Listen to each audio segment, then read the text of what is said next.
ಯತ್ನಾಳ್ ಬಣಕ್ಕೆ ಚಾಟಿ ಬೀಸಿದ ವಿಜೇಂದ್ರ. ಫೆಬ್ರವರಿ 20ರ ಒಳಗೆ ಬಿಜೆಪಿ ರಾಜ್ಯಾಧ್ಯಕ್ಷ ಸ್ಥಾನದ ಉತ್ತರ ದೆಹಲಿಯಲ್ಲಿ ಪ್ರಕ್ರಿಯೆ ನಡೆಯುತ್ತಿದೆ, ಉತ್ತರ ಸಿಗಲಿದೆ.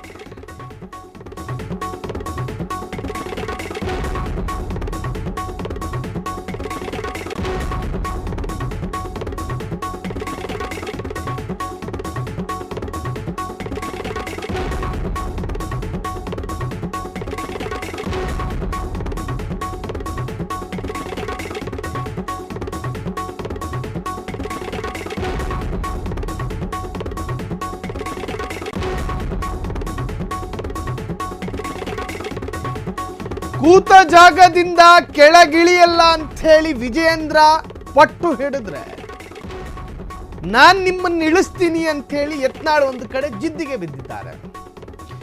ಇಬ್ಬರ ಒಳಜಗಳಗಳು ಬಿಜೆಪಿ ನಾಯಕರನ್ನ ತಲೆ ಎತ್ಕೊಂಡು ರಾಜ್ಯದಲ್ಲಿ ಓಡಾಡದೇ ಇರತಕ್ಕಂತಹ ಪರಿಸ್ಥಿತಿಯನ್ನು ನಿರ್ಮಾಣ ಮಾಡಿದೆ.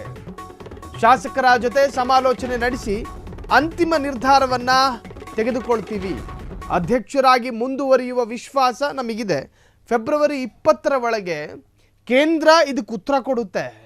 ವಿಜೇಂದ್ರ ಏನು ಬೇಕಾದರೂ ಸಮರ್ಥನೆ ಮಾಡಿಕೊಳ್ಬೋದು, ವಿಜೇಂದ್ರ ತಮ್ಮ ಅಸ್ತಿತ್ವ ಉಳಿಸಿಕೊಳ್ಳೋದಕ್ಕಾಗಿ ಏನು ಬೇಕಾದರೂ ಲಾಬಿ ಮಾಡ್ಬೋದು. ಆದರೆ ನನಗೆ ಕೇಂದ್ರದ ನಾಯಕರ ಮೇಲೆ ನಂಬಿಕೆ ಇದೆ. ಇದು ಹೇಳ್ತಾ ಇರೋದು ಬಂಡಾಯ ಎದ್ದಿರುವಂತಹ ಯತ್ನಾಳು. ಕೇಂದ್ರದ ಮೇಲೆ ನಂಬಿಕೆ ಇದೆ, ಕೇಂದ್ರದ ನಾಯಕರು ಒಳ್ಳೆಯ ನಿರ್ಧಾರಕ್ಕೆ ಬರ್ತಾರೆ.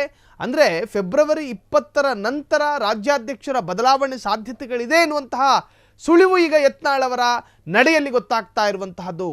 ಯತ್ನಾಳ್ ಮತ್ತು ರಮೇಶ್ ಜಾರಕಿಹೊಳಿ ಇನ್ನಿತರೆ ಸಾಕಷ್ಟು ನಾಯಕರು ಸೇರಿ ಕೇಂದ್ರದ ಮೇಲೆ ಒತ್ತಡವನ್ನು ತಂದು ವಿಜೇಂದ್ರರನ್ನು ಹೇಗಾದರೂ ಮಾಡಿ ಕೆಳಗಿಳಿಸಬೇಕು.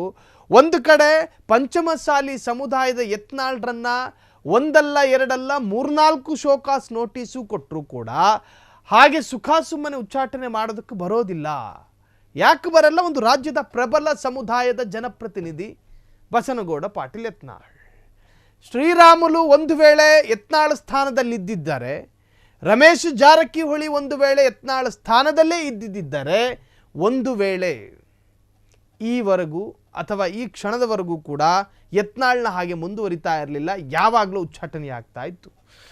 ಕರ್ನಾಟಕದಲ್ಲಿ ಜಾತಿ ಆಧಾರಿತವಾಗಿ ಕಿಕ್ಕೌಟು ಮತ್ತು ಚೆಕ್ಕಿನ್ನು ಎರಡೂ ಕೂಡ ನಡೆಯುವಂತಹದ್ದು. ಹಾಗಿರುವಾಗ ಒಂದು ರಾಜ್ಯದ ಪ್ರಬಲ ಸಮುದಾಯದ ಜನಪ್ರತಿನಿಧಿ ಶಿಸ್ತು ಸಮಿತಿ ಇಷ್ಟು 2-3 ಸತಿ ವಾರ್ನ್ ಮಾಡಿದರೂ ಕೂಡ ಅದಕ್ಕೆ ಬಗ್ತಾ ಇಲ್ಲ, ನನಗೆ ಪತ್ರವೂ ಬಂದಿಲ್ಲ, ನಾನು ಉತ್ತರಿಸುವ ಅಗತ್ಯವೂ ಇಲ್ಲ ಎನ್ನುವಂಥ ರೀತಿಯಲ್ಲಿ ಯತ್ನಾಳ್ ತಿರುಗಿ ಬಿದ್ದಿದ್ರು. ಒಟ್ಟಾರೆ ಈಗ ಎಲ್ಲರ ಚಿತ್ತ ಫೆಬ್ರವರಿ 20ರ ಕಾರಣ ಹೈಕಮಾಂಡ್ ನಾಯಕರು ಅವತ್ತು ಒಂದು ನಿರ್ಧಾರಕ್ಕೆ ಬರಲಾಗುತ್ತೆ ಎಂದು ಹೇಳಲಾಗ್ತಾ ಇದೆ.